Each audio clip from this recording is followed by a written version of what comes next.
Gentlemen, how are we? It's good. I'm digging the new set. I see everybody got the memo on blue. I missed on the dark blue, apparently. Yeah, I'm rocking the Navy today. Mm-hmm. So from Old Navy, actually. Sometimes that works out. We've got all three of us assembled. We've done a bunch of topics lately on AI, a couple of different angles. We thought that this go round we would talk about it strictly from just a readiness standpoint, Okay. and specifically, there's a couple of questions we ask our clients when they say, we get these calls, all three of us weekly now. I think I need AI. I want it. How do I do it, et cetera. And we ask them a couple of very important questions. And the first question we ask, at least the first question I ask, is something along the lines of, how do you like your data? How do you feel about it? Is it any good, et cetera? So I thought we would kind of just play with that alone, that one only, just that data piece for a conversation. The inspiration for this is some of you may have seen this on LinkedIn. I sent it to you guys last week. There was a meme, and it had data on one side, and it was just a big pile of poop. And then you dropped AI into the middle. It was different examples of different types of AI you could put your data through. And on the other side, basically it was just another version of poop. If it's crap data, you get sparkly data over here. Yeah, wasn't it prettier? It was like colored and it had... Well, there was one that was a unicorn and had a rainbow, and yes. Sparks shooting out the side, but it was still... Yeah, it was sparkly poop. So anyway, that's the inspiration for this conversation. I thought we could talk about what that looks like from what we've experienced with our clients, and maybe some ways to help our listeners maybe analyze that. I have to add one thing to that. So I saw that, you sent it to us, and then for 3 days I saw nothing but that little meme. And in accounting, there's a famous phrase, right? Garbage in, garbage out.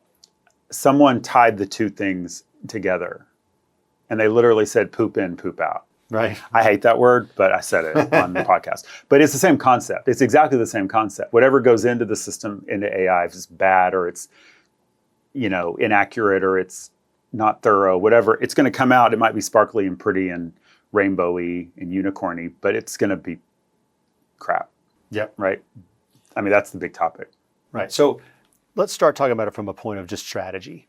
AI, let's take the assumption that Adam and I had a conversation about integrations and whether and I think Greg, you and I talked about, is it automation or is it AI? Yeah. Let's make the assumption that AI is a solution here. Our use cases, we do want to leverage that.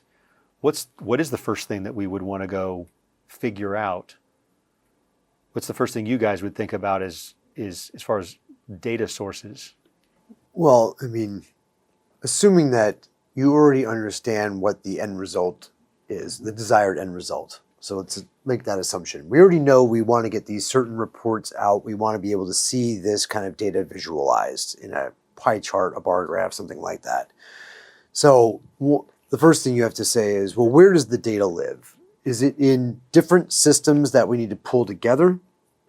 Or is it already available inside of one system, say, or two systems? So, an example that we used in the last conversation is the accounting data is in Sage Intacct, and the documentation data is in Procore, and maybe the payroll data is coming from a third-party payroll source, but we can get that into Intacct. And then the timekeeping is coming into Intacct. If we can get the data out of those two systems, or can we get all the data that's in Procore into the ERP, but where are our data sources? And then we can start looking at the quality of that data. Is it consistent across projects? Do I build my budgets the same way? Do I track progress the same way? Do I measure quality the same way? Do we have the same turnaround time on RFIs between projects? Is it 14 days on this project, but only 7 days on this project? Right. So consistency in data in data collection and in data quality is where I would start. That's kind of foundational data practices. You've got to be measuring the same things the same way, is I think how I put it before, right, on the same scale. Right. You and I, we have a client. We're working on dashboarding. Mm-hmm. there's a little AI piece to this, but the larger question was, even at a dashboard level, if not all of the project managers are using the submittal tool the same way, then your dashboard isn't worth a damn. Forget the AI Right. side of it, being able to analyze that later. If the three of us don't process a submittal the same way, it's not going to help. Then a company-wide dashboard is going to be inaccurate. You're going to get that garbage in, garbage out. It's good at the project level as a standalone tool, but it's not good at a broader level at that enterprise layer. So we talked about a new term that I heard from a client this morning. We talked about data lakes, data pools, data warehouses. They called it the enterprise layer of data, which I thought was really nice. I like that. So collecting the data from the different sources and putting them at this one layer so that you can then, that's where you would put the AI, you would point the AI to that leveled data set, a collection of data from different sources, put it into common tables, and that's what the AI would look at. So you've got to get the data in to a consistent format. Yeah, because siloed data is not helpful. I think that's what we're saying. But I would go back one step before that and say, does someone getting ready to talk about their data or talk about using AI at their business, do they even know that? That's more important than being able to do it. Because being able to do it is a little bit of a lift sometimes. If you have siloed data, you have multiple systems, you don't have a data table, you don't have an enterprise level of data. You have to do you even know that you need that? Yeah. Right? You have the infrastructure to support putting all your data in one place. And I would counter that by saying in recent weeks, just in the last few weeks, and it's mid-2026, in the recent weeks, I've discovered, or it has come to my attention that, I'll speak specifically, Claude now has plugins and connectors to multiple data sources. Like that's literally in the last 2-3 weeks, yeah. I now can plug Claude into my Fathom video recorder. I can plug it into my Word documents. I can plug it into my templates. I can plug it into my OneDrive. I can plug it into my CRM. And so I was able to, without pulling all the data into a common location, I was able to tell Claude, go look at the contact record in HubSpot, go pull the transcripts from the meetings that I've had with that prospect, and then open up the Word document. We're going to start writing a proposal based on the scope of work they asked me for. I didn't have to pull it all into a common enterprise layer. The AI could then just go grab it, and it became the enterprise layer that I needed. It became the integration. Right. Which was pretty cool because I don't have to necessarily build a data warehouse now for all of these things. That is true. The beginnings of it. It can absolutely do that. But I guess what I'm thinking of is, do you understand that you need to have Claude to do those integrations, to have the links, and to get set up? But then back to where we started, which is garbage in, garbage out. Right. If we're talking writing a proposal or writing a narrative or writing something, fine. That's fine. But if we're talking about numbers, No, I mean, it could be that as well. Like if, I'm thinking about the numbers side of things. but it could be wrong. Is my but point. I'm thinking like if I'm not putting data into the CRM the same way that you're putting data into the Exactly. CRM, now we've got disparate data, and the AI might get confused because it's not able to, like if I'm recording all the phone calls and all the meetings and putting all the emails into the CRM record that I have, but you're not logging your emails with your prospect, then your data is not as complete as mine, and so the AI won't be able to produce as good a result. So numbers aside, data is data, whether it's language data, numerical data, meeting transcripts, it's all some type of data. We have to be collecting it and storing it the same way. We have to be recording it the same way. So this kind of gets me to the point. This is the thesis, is the data and the process is the foundation here. Correct. Yeah, for sure. The AI is not the solution. It's a tool. It's a tool. It's in between. The foundation is, in order for it to work, you have to have a consistent, strong, repeatable process, which we've beat that drum for 12 years. Right. Yes. It doesn't matter. We're just applying it to a new sexy technology that didn't exist 12 years ago. Well, and I think back to that point, I think that's right. Data is data, and numbers are numbers, and narrative is narrative, and words are words. But like you just said, consistent. That's the thing. What AI is not, it's a tool to help you do X, Y, and Z. What it's not is it's not going to take your data and your data and try to combine them, and it's not going to know which one it's supposed to think is right or which one is supposed to be accurate. I would counter that a little bit. Well, how? Because if you train it, it can do that now. Like we talked about, I was having this conversation this morning. They talked about, we were using the term fuzzy matches. So we were saying if we've got, in this case, we've got an ERP system that has a vendor record. And over in Procore, which is not connected, other people have created that same vendor 5 different ways. They've put a dash in the wrong place or a period in the wrong place, or they've hyphenated the name. So it's got 5 different versions of it. And then over here in their procurement system, they've got 7 different variations of it that, again, siloed system. You can train the AI hey, these are all the same thing. Go look for other examples where you have similar but not exact matches, and let me train you on which ones those are, if they are different or if they're the same. And then you can train the AI to kind of do those fuzzy matches for you. So ignore the ones that are not, that it didn't learn is right or is accurate. Or ask. If you're not sure, ask me as the human and I'll guide you, but it's getting better and better at being able to connect the dots. It can see the gray area and it can clean it up for you. So that's actually possible now. So I'm pushing back a little bit just to say, like, 3 months ago, no, but today, kinda, and in 3 months from now, probably. If you're still not sure about whether you're ready for AI in your business or not, I recommend you check out the show notes. We've put a AI readiness scorecard there that you can use to further evaluate whether the data you have is worthwhile or the processes that you have are getting you what you need. If you're not sure, give us a call. We'd love to try to help you. Well, I guess though I was coming at it from a consistency standpoint to say what you're describing is you're training it the way that you want it to learn. You're taking someone else's data and putting it into your trained model. So of course it's going to be right for you.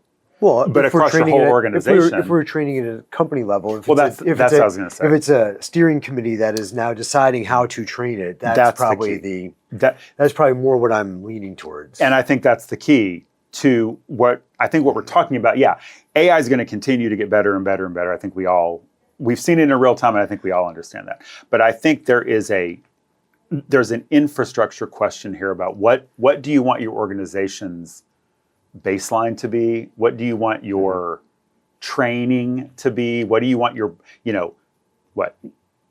enterprise-wide model,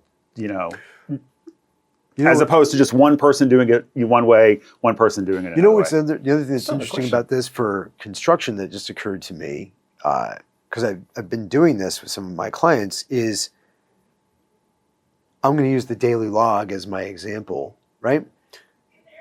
Instead of counting on your superintendents to populate the daily log properly day after day, we've actually built a little agent that prompts them with all the questions, and they just tell it the answers, and it formats the data the way it needs to be formatted consistently. So the superintendents can tell it whatever they want, in whatever order they want, but the AI is smart enough now to build the daily log in the same format across all their projects for everybody. That's the thing. So now you're using the AI to structure your data. The questions are the same and they're consistent, which is exactly, I think, here's a question. This goes back to the AI structuring its own data for its best use case. This is pretty cool. Does that mean, I don't know where I'm going with this, but does that mean that maybe the crap in, crap out isn't true? If you could train a model to filter your data and find the crap, recognize that 3 different people are entering things 3 different ways, and in some cases, 100, maybe thousands of people are entering it wrong or differently. No, but let me tell you why. It's a great question. So if we go to the daily logs, talk about, let's say one of the questions is how many loads of sand got delivered to your site today? 50 loads got delivered. Mm-hmm. It's going to take that, it's going to ask you the question, how many loads got delivered? But if you put in 40, that's right? That's the wrong number. But it doesn't know it was 50 unless you took a photo of it, maybe. Delivery tickets. Maybe. Maybe you just give it the delivery tickets and it figures out how many loads of sand you got delivered for you. Well, that's just one example, though, of where what goes into the system, in spite of all of I the see your point. system this doing becomes its thing. the process thing. Right. That's when it goes back to process. And making sure the data that goes into the system and then letting it do all the things we're talking about still has to, it's going to do that. But the data going in still has to be accurate on a level of, let's use truth and not truth, right? Is that that what happened, or is that not what happened? So here's the other thing is I have a client right now that's using drone deploy, for example. So they've got drones flying around their job sites. Those drones are seeing the trucks. They can count the deliveries. Yeah, and now you that's don't even different. need the superintendent to report on the Exactly. metrics anymore. Yep. You can let the AI and the technology do the counting and all that stuff.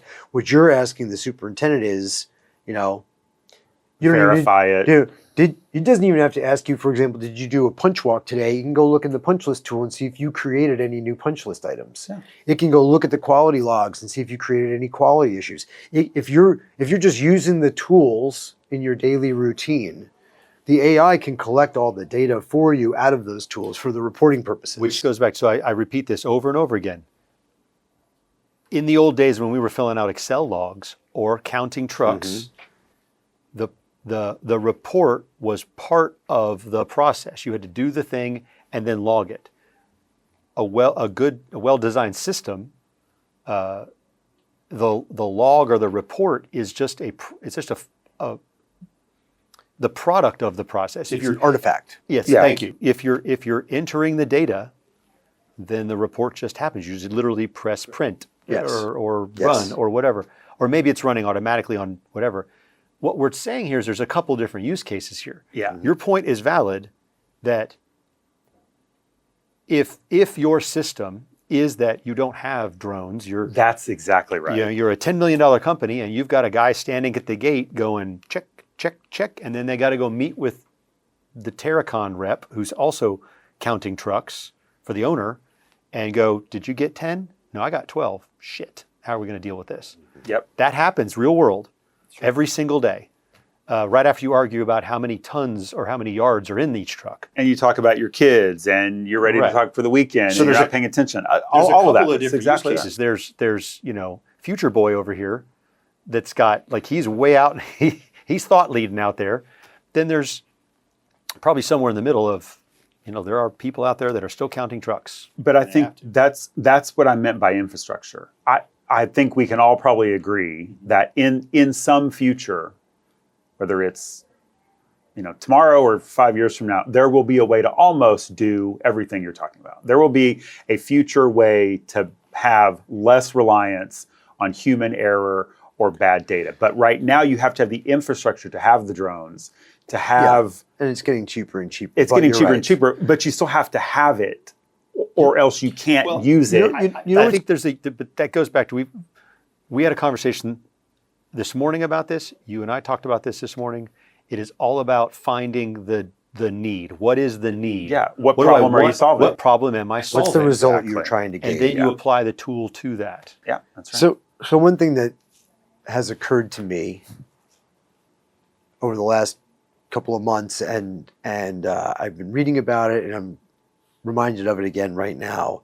Over the last, let's call it 15 years, 20 years, construction, the level of complexity of running construction projects has gone up. There's more data collection, there's more forms, there's more reporting, there's more paperwork involved in building a project than there used to be. Yeah.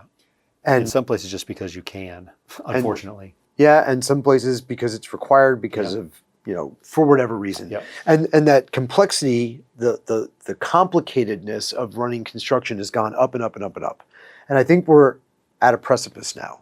I feel like the technology and the AI and the automations is going to start to bring the complexity down because it's going to start taking care of the paperwork side of the business for us so we can get back to the business of actually building things. I think the pain has gotten so great.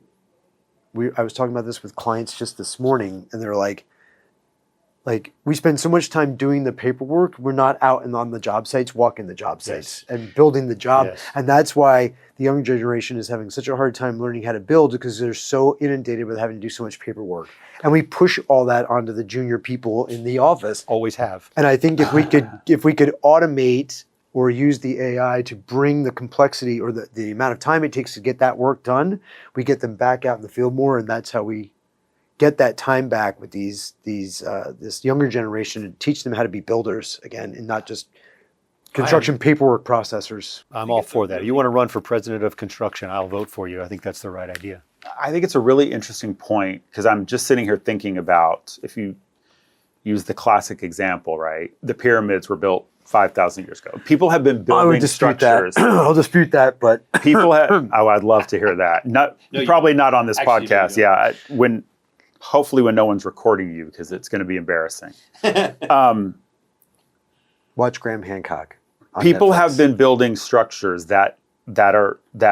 where there was nothing and now there's something, right? The Empire State Building, right? 1931. Hoover Dam.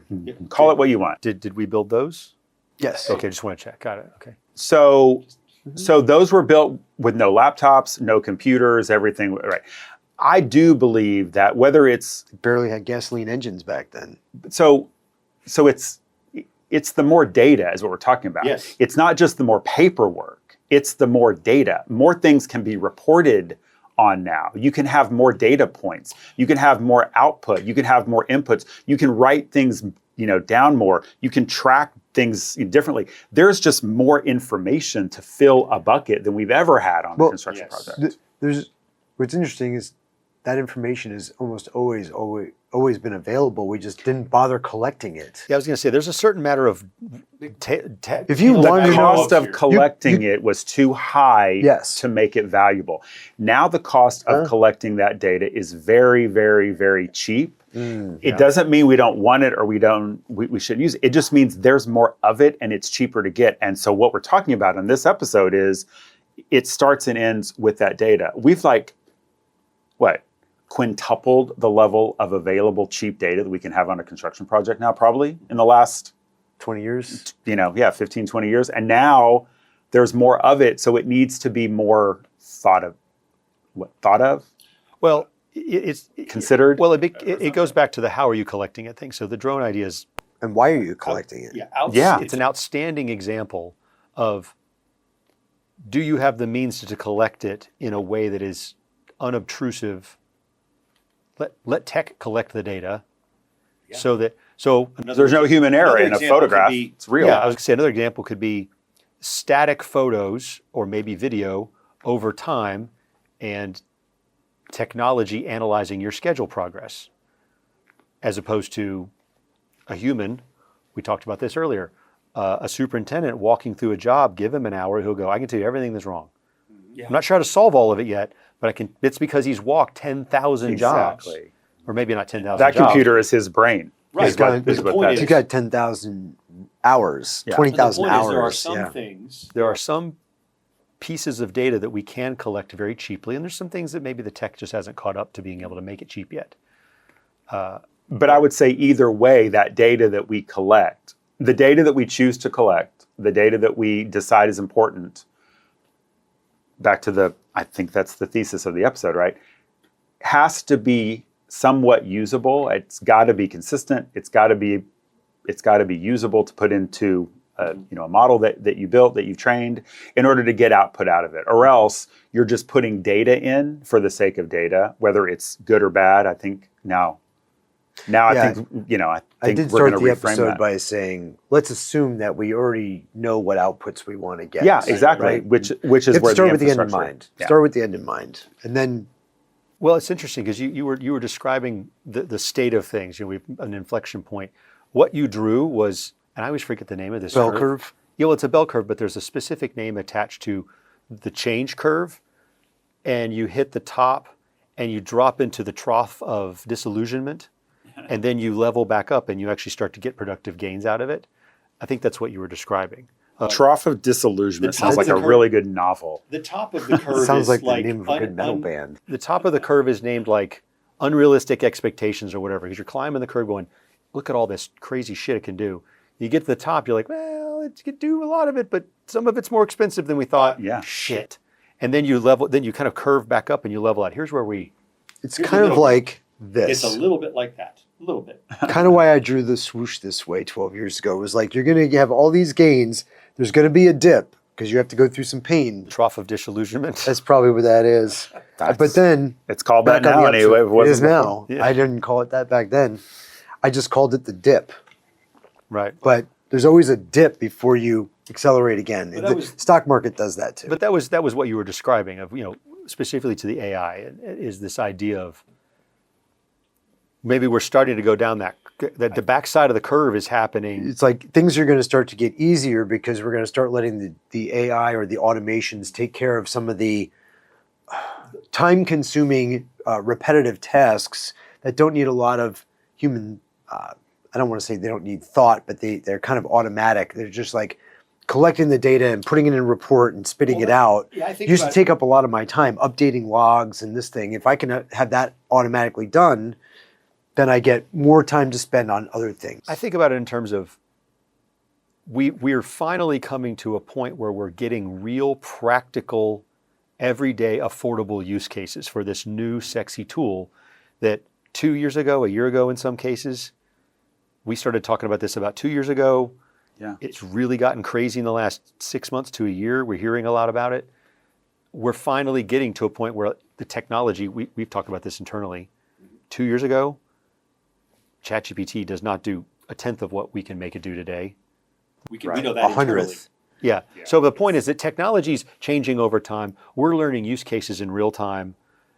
And then you do start to go, well, maybe it wasn't as sexy as I thought it was, but wait a minute, but we could use it for this. That just continually iterates over time. So maybe it's not a data readiness. Maybe it's not an AI readiness. Maybe it's a organizational readiness. Are you ready to, back to our example, have drones take photos for you so you don't have to have human error? Are you ready to build agents or to have someone in your company who can build agents for you to make sure your data is consistent? I mean, that's a whole different level of organizational structure that we haven't had before in the world. Really. Find the problem. Find the problem and you then- want to solve. I think a lot of people have fairly go, well, I don't know what's called the easy button, but it's this gigantic thing I can't get my mind around. It's the elephant that I can't even figure out the first bite of, how and where and when. Where to start. Yeah, I don't even know where to start. Yeah. So I think that's a great approach. What is the problem I'm trying to solve? Yeah. Can I leverage AI or technology and AI coupled together to solve it? Can I afford that? Is there a cost to that? How much is it, what's my ROI? What's it going to save me? I mean, I love the truck counting thing. I mean, nobody likes doing that. I've been doing that for a long time and nobody likes doing it. Great. Anything else? I think we beat this one to death. No, but I would say as usual. That was my strong close, by the way. I've said this in a few of these episodes where we talk about AI and AI. I think there is more to say. Every time we do one of these episodes, something new has either just happened or is about to happen. Yeah. And in I love 6 it. months, It's exciting. it's- It's so exciting. There's always new things to learn. And there's always new more to talk and about. As I said, it's a rapidly changing landscape. And what we talked about today as what's available now and what might be in the future, 6 months from now might be available today. And what's the next thing that's going to be available? Yeah. Right? Yeah. I mean, they've got the Boston Robotics dogs and people. Then those things are walking around job sites now. The little Still freak me out when I see I know. I know, they're weird. Creepy, but they are walking around job sites now, and they're tracking progress. They're taking pictures. You used to have a person walk around with that. guard dogs. What's that? Like they're doing security. What's that service that people use? They go in and they go to the same spot in the building every time. They take all these 360-degree pictures. And it creates the model. Yeah. Matterhorn. Matterhorn. Yeah. No, Matterport. Matterport. So now they're putting those cameras on the dogs, and the dogs walk around the whole job site and take all the Which pictures. is a much more efficient way to do it than having, makes sense. because they were making the PEs do that at like 5 o'clock in the morning Yeah, now you Or send the 10 dog o'clock at out to night. do it. when nobody's there. That's what I mean. And it's not that expensive anymore. Yeah. Everything in the real world comes to construction. It's just happening a little bit faster now, right? I mean, Google's been driving around our neighborhoods for years, like photographing every corner. This is what you're describing. We just can, I mean, those dogs can walk a site for 24 hours as long as they're charged. Yeah. And that's just going to continue to get shorter and shorter and shorter and more data. Yep. Excellent. Thank you guys for sitting in on this. Was this a good one for you? Yeah, it's fun to talk about this stuff. Excellent. Good. Well, we appreciate everybody joining us and tuning in. Please like and subscribe on YouTube or wherever you find your podcasts. And we'll see you next time. Hey, producer Josh here. Here's the honest takeaway on AI. It does not fix bad data. It just makes it prettier. So before you buy anything, ask the question that Jeff, Adam, and Greg open every client call with. How good is your data? Really? If 3 people enter the same thing 3 different ways, your dashboard is worthless, and so is the AI sitting on top of it. So this week, pick one report you actually need and trace where the data is coming from, and make sure everyone is collecting it the same way. The real question isn't whether you're AI ready, it's whether you're organizationally ready.